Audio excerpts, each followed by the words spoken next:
انا اعطیناک الکوثر. میں جلدی سے اب اس کو سورت کو بھی مکمل کر دوں تاکہ یہ ہماری سورت کمپلیٹ ہو جائے.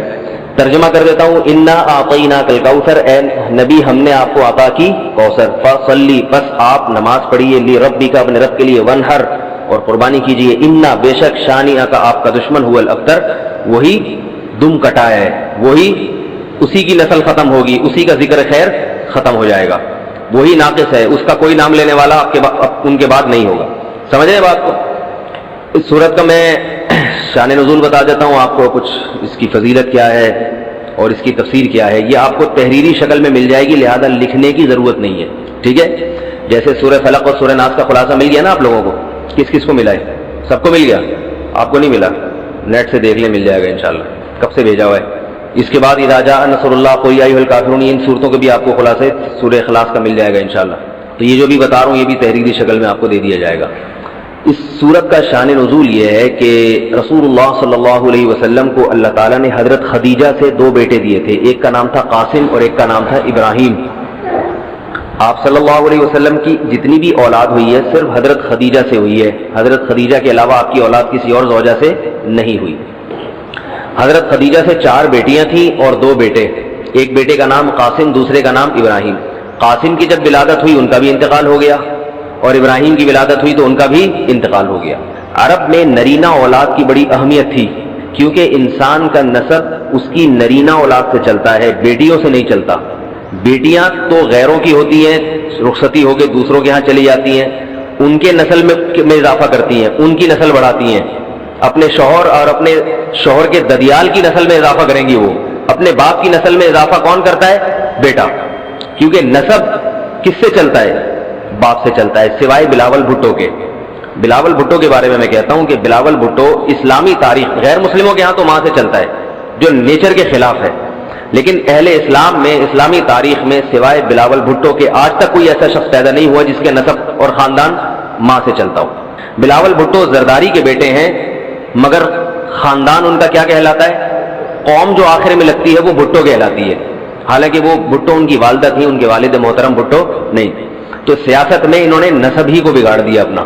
سمجھ رہے بات کو؟ تو یہ سیاسی لوگ اتنے خطرناک ہوتے ہیں کہ یہ اپنے باپ کے نسب کو بدل دیتے ہیں سیاست کے چکر میں، کیونکہ زرداری لگے گا تو ووٹ نہیں ملیں گے، ووٹ بھٹو کے نام کو کیش کرانا ہے. خیر، تو رسول اللہ صلی اللہ علیہ وسلم کے 2 بیٹے ہوئے، دونوں کا انتقال ہو گیا. عرب میں بے اولادی کو بھی معیوب سمجھتے تھے، کیونکہ آپ کی نسل چلے گی بیٹوں سے، اور بیٹے ہیں جو باپ کی بہت زیادہ عزت کا ذریعہ بنتے ہیں. بیٹیوں کے اپنے فضائل ہیں، لیکن ظاہر ہے نسل بیٹیوں سے نہیں چلتی. تو جب نبی صلی اللہ علیہ وسلم کے دونوں بیٹے مر گئے، دنیا سے چلے گئے، تو عاص ابن وائل بہت بڑا دشمن تھا اہل اسلام کا، وہ اور قریش، دیگر قریش، وہ یہ کہنے لگے کہ محمد صلی اللہ علیہ وسلم معاذ اللہ ابتر ہیں. کیا مطلب؟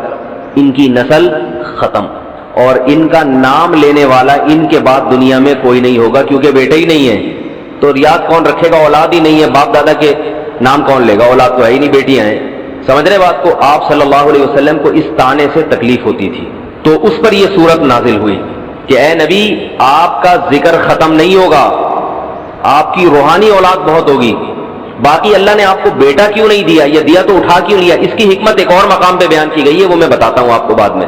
لیکن بتایا گیا کہ اے نبی، آپ کا ذکر ختم نہیں ہوگا، بلکہ یہ جو کہہ رہے ہیں نا کہ آپ کو خیر نہیں ملی، ابتر اسے کہتے ہیں جس کی نسل میں، یا جس کو، کیونکہ جس کی اولاد نہیں ہے نا اس کو یہ سمجھا جاتا ہے، اور حقیقت بھی ایسا ہی ہے کہ بہت بڑی خیر سے محروم ہو گیا. وہ بڑھاپے میں خدمت کے لیے نہیں ہے، کاروبار سنبھالنے کے لیے کوئی نہیں ہے، دین کے مشن کو آگے لینے کے لیے، چلانے کے لیے نہیں ہوگا، اور تذکرہ نسل میں نہیں ہو سکے گا.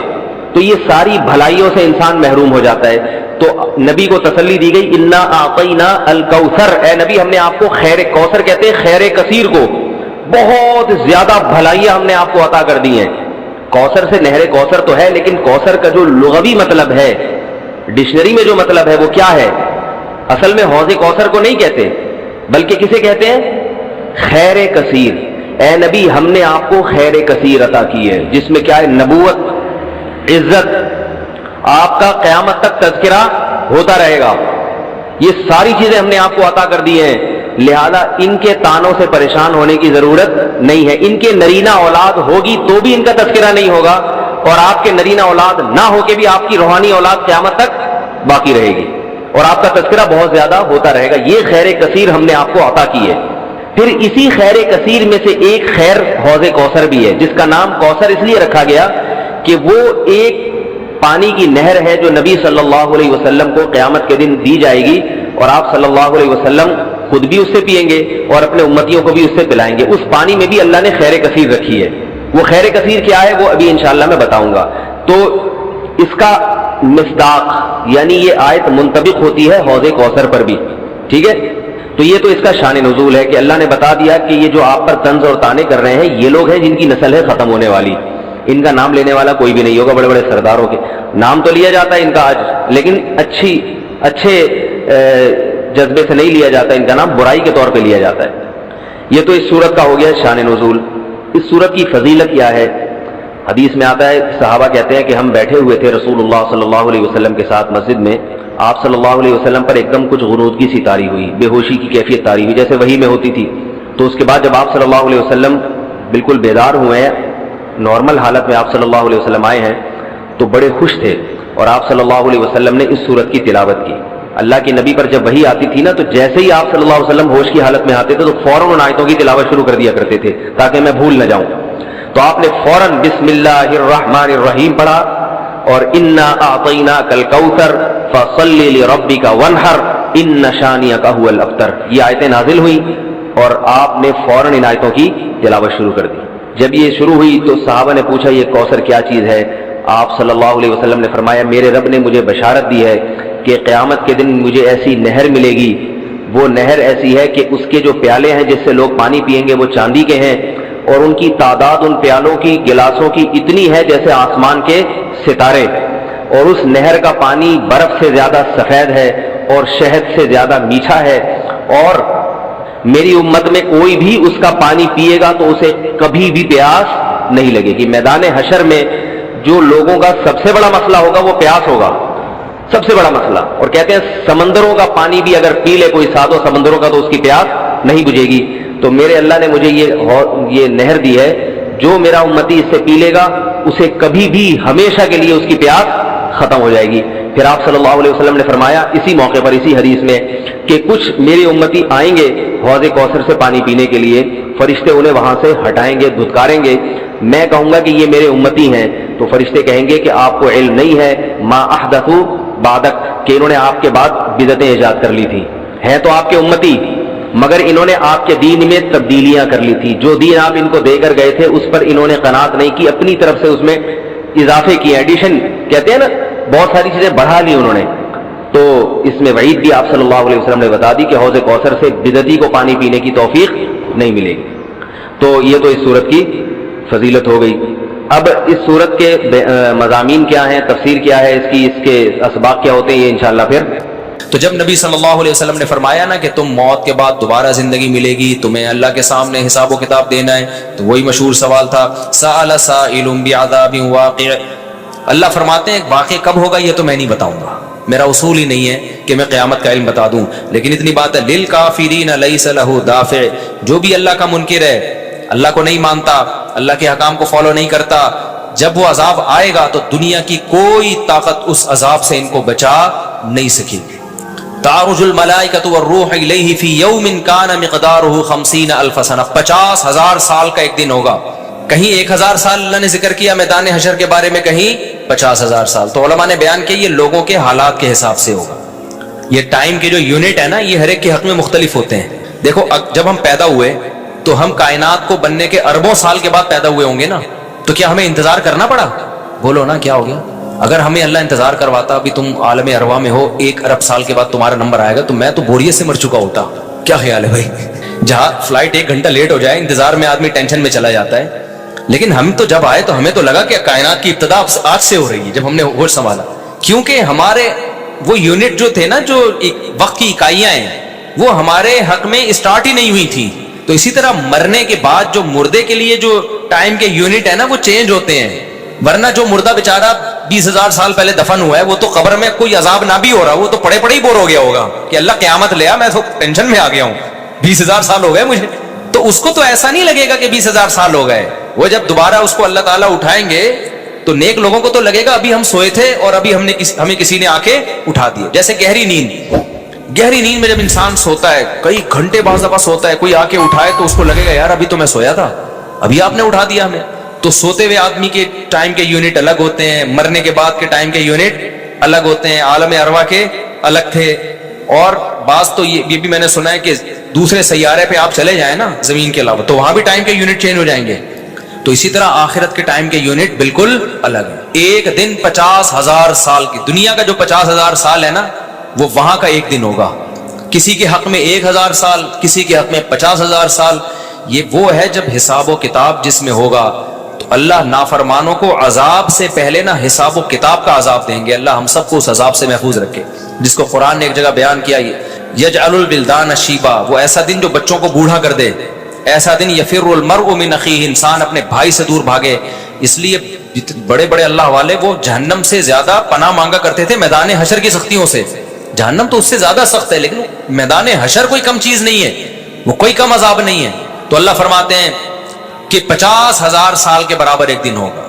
فاصبر صبرا جمیلا انہم یرونہ بعیدا. جب مشرک بار بار کہتے بھائی چھوڑو, ابھی لے آؤ نا, ابھی لے آؤ, تو نبی صلی اللہ علیہ وسلم کو پریشانی ہوتی کہ بھئی اللہ وقت بتاتا کیوں نہیں ہے, بتا دے تاکہ میری جان چھوڑیں یہ لوگ.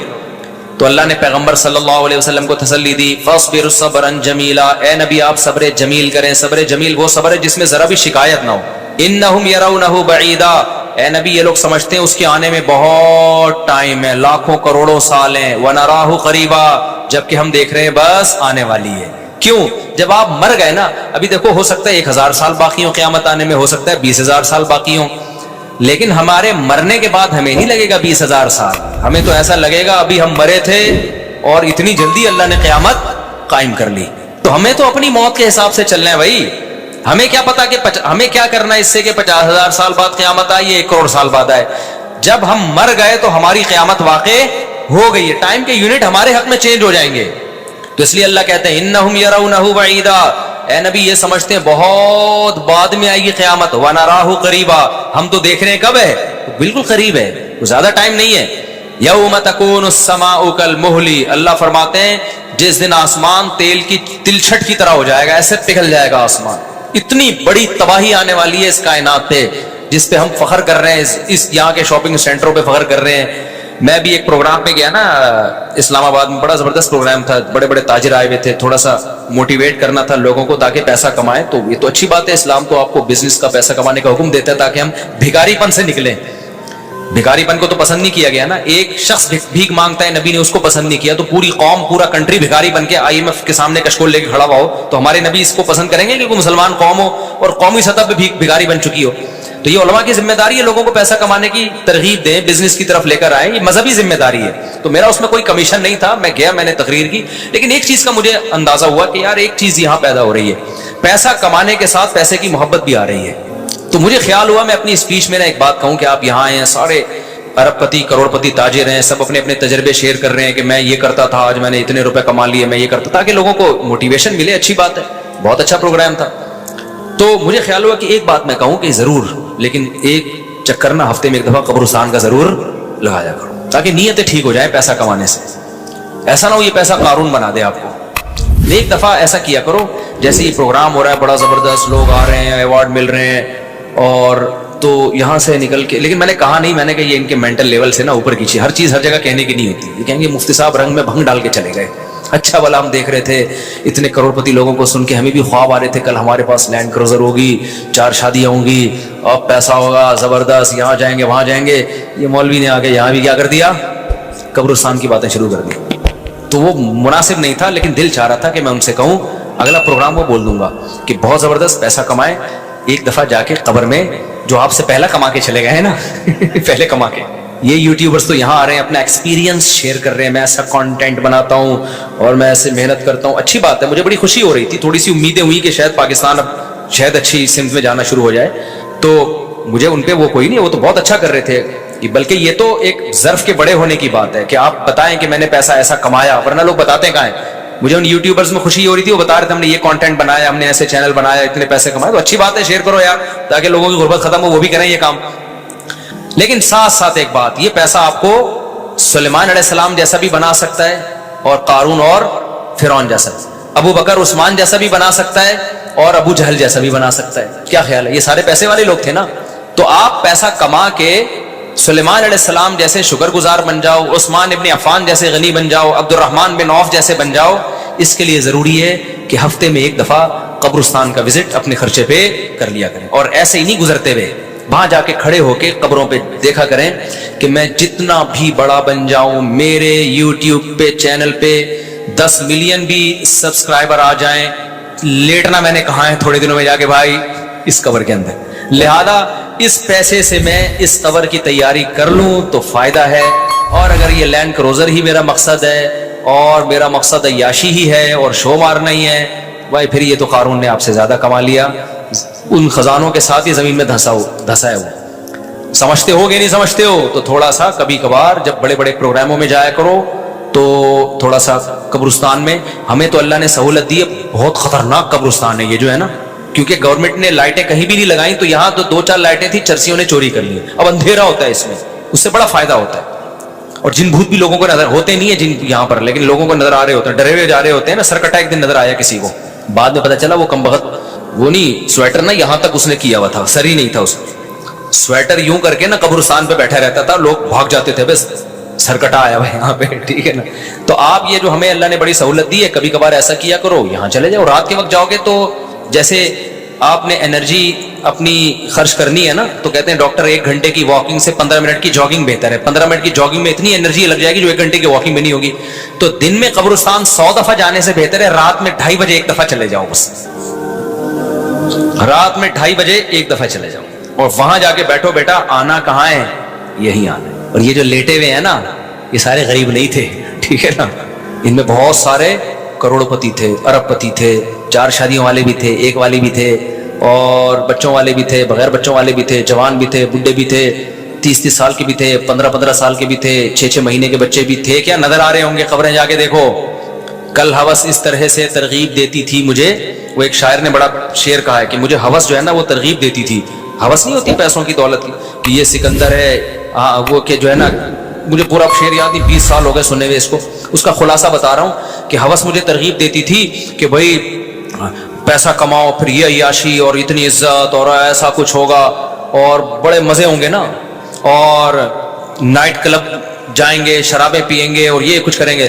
کہہ رہے ہیں ایک دن کیا ہوا, مجھے جو ہے قبرستان سے میرا گزرنا ہوا, تو مجھے جو ہے نا میری ہوس نے جو ہے نا مجھے 2-4 قبریں دکھائیں اور کہا یہ سکندر ہے, یہ دارا ہے, یہ کیکاؤس ہے. یہ سکندر اعظم کی قبر ہے, لاکھوں باندیاں تھیں اس کے پاس.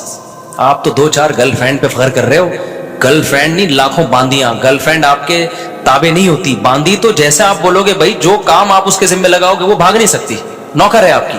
تو اتنی بڑی بڑی دنیا انہوں نے روئے زمین پہ حکومتیں کی ہیں. آج قبروں کے اندر یہ دارا ہے, یہ کیکاؤس ہے, یہ سکندر اعظم ہے. بڑے بڑے بادشاہوں کی قبریں آپ کو نظر آئیں گی پڑے ہوئے اندر. اب نئے زمانے میں شعر کو ہم یوں چینج کر دیں گے, یہ 10 ملین والا ہے سبسکرائبر تھے, یہ 20 ملین والا, یہ 50 ملین والا. ایک ایک کلپ بعض ایسے مشہور ہو جاتے ہیں, کھجا بھی رہے ہوں گے نا, بس یہ اپنی کھجانے کی ویڈیو ڈال دیں یوٹیوب پہ, لاکھوں روپے کما لیتے ہیں بیٹھے بیٹھے. بعض ایسے مشہور ہو گئے, کچھ بھی نہیں کرے نا, بس وہ کہے کہ ناڑا باندھتے ہوئے دکھاتے ہیں, میں ناڑا باندھ رہا ہوں, میں ناڑا ایسے ٹائٹ کرتا ہوں, زار بند ایسے ٹائٹ کرتا ہوں. اتنے مشہور ہو گئے ہیں وہ, بس لوگ دیکھنا چاہتے ہیں. لوگ پتہ نہیں کیا ہو گیا اب. اللہ یار, وقار زکا نے کل ایک بڑی اچھی ویڈیو وائرل کی ہے یوٹیوبرز کے بارے میں, کہ اب میں وہ یوٹیوبرز کی وہ ویڈیو پہ جو اس نے کمنٹس کیے وہ تو نہیں بتاؤں گا کیونکہ اس پہ وہ اس کا نام لینا کسی کا ٹھیک نہیں ہے. اس نے کہا یار یہ عجیب ولاگر عجیب ٹائپ کے آ رہے ہیں, کچھ بھی کر لو, کچھ بھی کر لو, ملین ایک ایک دن میں 1 ملین ان کے ویوز ہو جاتے ہیں. تو انہوں نے کہا یہ ان بلاگرز کا قصور نہیں, یہ قوم کا قصور ہے. اس نے بڑی اچھی بات کی, اس نے کہا یہ قوم کدھر کو جا رہی ہے بھائی. واش روم میں بیٹھا ہوا بندہ دکھا رہا ہے, دیکھیں آدھا اوپر والا دکھا رہا ہے. میں کہتا ہوں اگر وہ نیچے والا پورشن دکھا دے نا, یوٹیوب چینل بند کر دے گا, بولے گا بھائی اتنے سبسکرائبر اتنا کراؤڈ ہم برداشت نہیں کر سکتے, ڈی مانیٹائز کر دے گا یار. کہے گا بھائی یہ ہمارے بس میں. اب تو لوگوں کی نیچر دیکھو یار, کچھ بھی جو مشہور ہو جاتے ہیں ایک دفعہ مشہور ہو گئے نا, بس اب کچھ بھی کریں گے. گالی دے رہے ہیں, وہ ویڈیو آ گئی, کھجا رہے ہیں, لوگ دیکھ رہے ہیں کیسے کھجاتے ہیں یہ, تو لوگ عجیب ہیں. بہرحال جو ہو رہا ہے میں تو مارکیٹ میں وہی بتاؤں گا نا آپ کو. تو اب جو سوشل میڈیا سے وابستہ لوگ ہیں جن کے ٹک ٹاک پہ چینل, یوٹیوب پہ چینل, ان کے یہاں کامیابی کیا ہے, 4 ملین ہو گئے, 10 ملین ہو گئے, 50 ملین ہو گئے. تو ایک ویڈیو اتنی محنت سے بناتا ہے, 4 آدمی تجھے ملتے نہیں ہیں اور میں کھجاتا بھی ہوں نا سر کو تو اتنے ویوز آ جاتے ہیں. تو کل یہ شعر چینج ہوگا. یہ سکندر ہے, یہ دارہ قبروں میں نا, تو کہیں گے یہ 10 ملین والا ہے, یہ 20 ملین والا ہے. یہ ناڑا باندھتے ہوئے ایک دفعہ ویڈیو ڈالی تھی اس نے اور 20 ملین ایسے ہو گئے تھے. تو یہ سب آئے گا مارکیٹ میں. تو اس لیے میرا دل چاہتا ہے کہ میں ان لوگوں سے, میرا اس پروگرام میں دل چاہ رہا تھا ایک دفعہ بولوں کہ آپ تمام حضرات سے گزارش ہے, بہت اچھا پروگرام ہے اور اللہ کرے اور پیسہ آئے اور یہ لوگ اپنے تجربوں کو شیئر کریں, لیکن کائنڈلی تھوڑا سا قبرستان بھی, ہمارے نبی نے پیسہ کمانے کی ترغیب دی ہے, ساتھ ساتھ قبرستان جانے کی بھی ترغیب دی ہے. صحیح بخاری کی حدیث ہے, کنت نہیتکم عن زیارت القبور فزوروها فانها تذکر الاخرہ. نبی نے فرمایا میں نے تمہیں قبرستان جانے سے منع کیا تھا کیونکہ بدعتیں ہو رہی تھی, شرک پھیل رہا تھا, لیکن اب توحید قائم ہو گئی ہے, شرک کا خطرہ ختم ہو گیا. فرمایا فزوروها, قبرستان جایا کرو کیونکہ اس سے آخرت یاد رہتی ہے. انسان اپنی اوقات میں رہتا ہے, اپنی اوقات سے باہر نکلنے کی کوشش نہیں کرتا. تو اللہ میاں بھی فرما رہے ہیں تم اس کو بہت دور سمجھ رہے ہو, ہم سمجھ رہے ہیں بہت قریب ہے. اور یہ جتنی رنگینیاں اس کائنات کی نظر آ رہی ہیں نا, یہ سب ٹوٹ پھوٹ کے مٹی ہونے والی ہیں, برابر ہونے والی ہیں. تو یوم تکون السماء کالمہل وتکون الجبال کالعہن. اتنے بڑے بڑے پہاڑ اللہ کہتے ہیں روئی کی گالوں کی طرح اڑیں گے. آپ سبسکرائبر کو لے کے بیٹھے ہوئے ہو, یہ بڑے بڑے پہاڑ جو ہل نہیں سکتے نا, یہ روئی کی گالوں کی طرح اڑ رہے ہوں. وتکون الجبال کالعہن ولا يسأل حمیم حمیما. جگری دوست بھی کسی دوست کو نہیں پوچھے گا. تو اگلے ہفتے انشاءاللہ یہاں سے میں آگے سے شروع کروں گا تاکہ یہ صورت ہماری ختم بھی ہو. اللہ تعالی ہمیں موت سے پہلے نا تیاری کی توفیق عطا فرما دے. دنیا کماؤ ضرور بھائی, اتنا فری نہ کراؤ جتنا ہم دنیا کو فری کرا رہے ہیں, اتنا کراؤ جتنا یہاں پر رہنا ہے. اللہ تعالیٰ سمجھنے کی عمل کی توفیق عطا فرمائے.